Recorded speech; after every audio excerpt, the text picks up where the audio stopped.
Ali in exile, Joe Frazier, a charismatic knockout artist and Olympic gold medalist, fought Jimmy Ellis for the vacant heavyweight title. I didn't go to that fight, but my brother did for his birthday. It was one of the happiest days of his life. They had great seats. I was happy for him. He was with our dad, father and son, watching Joe Frazier fight for the title in the Garden. The legendary New York sports press was there, and in a way, it was a great night for the boxing club. In the clearing stands a boxer and a fighter by his trade, and he carries. The first heavyweight I saw boxing live was Jerry Quarry at Madison Square Garden. I was in the 6th grade. I remember being amazed by the charisma and electricity of the event. The brilliant Irish green robe, the primal rumble from the crowd he generated. Quarry would fight guys that looked very dangerous and knock them out. There was no reasoning to it. This giant rag doll of a white heavyweight facing well-muscled, hard-punching and intimidating black fighters. Guys that could be bullies in the toughest street corner. I think that was a secret to Jerry Quarry's appeal. Boxing is as race-conscious and nationalistic as any other sport. Quarry was popular more than most white fighters ever are. He endeared himself to the fight crowd with his never walk away from a rumble style. On the street, the big mean-looking black male was considered physically advantaged. Quarry had an uncanny way of upsetting that myth. That made him exciting. He could best the fearsome colored guy and give Irish New York something to cheer about. As I watched all of this, I didn't really care, but I was interested. Here in the Garden, a noble setting of mutual respect, ethnic emotions were just below the surface. I once saw a fighter named Mac Foster hopelessly outclass Quarry physically. And then a left hook to the belly in the late rounds, and Mac Foster was holding the referee like his mama to stay on his feet.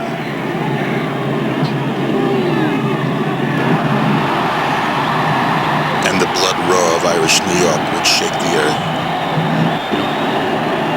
You can almost feel the tremors of the Garden going into the rumbles of the subway below. I kept thinking, the kids at school will never believe this tomorrow. Then there was George Foreman. The first time I saw him was at the Garden. We were there to see a closed-circuit video screen fight between Joe Frazier and Bob Foster for the heavyweight title. It was so odd. Here we were at Madison Square Garden, this home of boxing purity, to watch a video feed of the Frazier-Foster fight on a screen over an empty ring. However, the preliminary fight was live, and who was on the card? None other than a young George Foreman. I remember seeing this huge young man of a fighter standing in his corner before the fight. He was the most intimidating person I had ever seen. I felt extreme pity for the guy in the other corner. Then, of course, after a few brutal smashes, it was over, and the worst nightmare of Boone Kurtman's boxing life was history. It wasn't a boxing match. It was like a beating on the street. Total humiliation for everyone to see. It was a strange thing going to a fight at that time. Going to Madison Square Garden on a Monday night, that was special. After all, it was a mundane school night. It was like attending some gigantic, glamorous men's club. All my friends were home, doing homework or watching boring TV shows. Oblivious to the grand spectacles that were taking place in the city. It seemed like my brother and me were the only two kids that would be at the garden witnessing this ritual of masculinity with all the implied history and legend in the air. Hello, darkness, my old friend. I've come to talk with you again. I remember after one great night of boxing at the garden, I got my mom to write a note excusing me from homework. It was the greatest feeling. I got to hang out and be a part of this manly club on a Monday night and then get excused from homework. The Simon and Garfunkel tune, The Sound of Silence, was playing on the radio all day. The song seemed to go well with seeing Quarry and the other fights of the evening. Something about the sound they created that matched the city at night and the pathos of the fighter's plight. It was a gentleman's club. There were hardly any women at the fights at that time. Women just didn't go to the fights. It was all men. A club of the manly art. The atmosphere was so thick you could cut it with the proverbial knife. As amicable as the crowded urinal after the fight. The unsaid phrase was, "We're here for the same reason. We're men."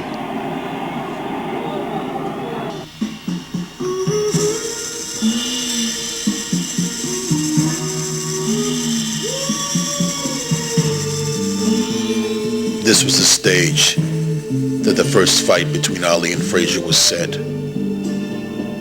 It would happen here. New York, the boxing mecca.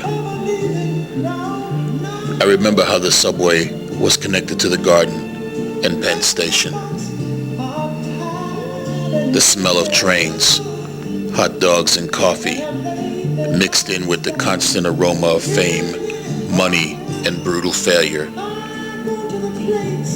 would rise upstream right into that arena.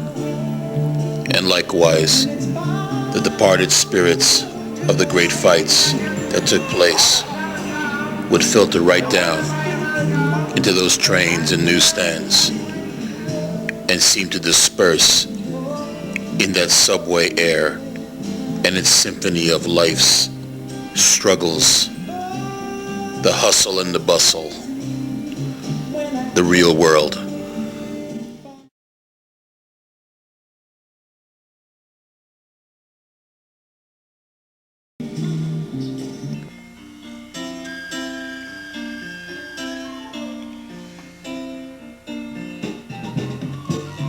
When we heard the rumor that the court was going to overturn the decision to ban Ali from boxing, I thought it was a miracle. The Garden crowd at the Frazier Forster bout buzzed with anticipation at the news.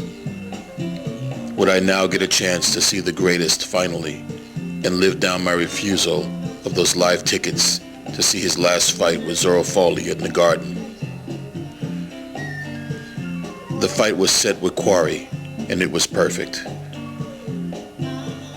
It was to be held in Atlanta, the South. The atmosphere was immediately racially and politically charged. If Quarry won, he would of course be more beloved than Elvis. But no one gave Quarry a chance, for they knew fate would not allow it.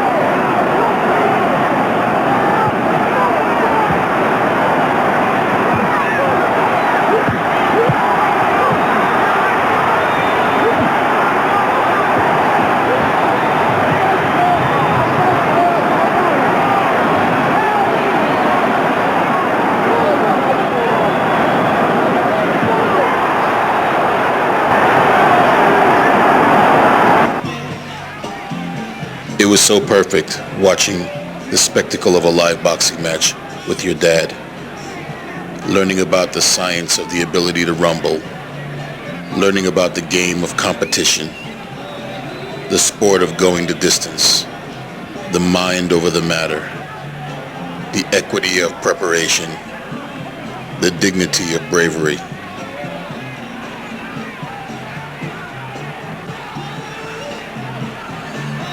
My parents, who had been separated all these years, would now seal a divorce, and somehow you could sense that things were going to change. After the defeat of Quarry, in his comeback fight, Ali was scheduled to fight Oscar Bonavina at Madison Square Garden. My brother was so excited. Our dad had gotten a press kit for him somehow. It had glossy pictures of Ali and a poem he had written about how he was going to defeat Bonavina.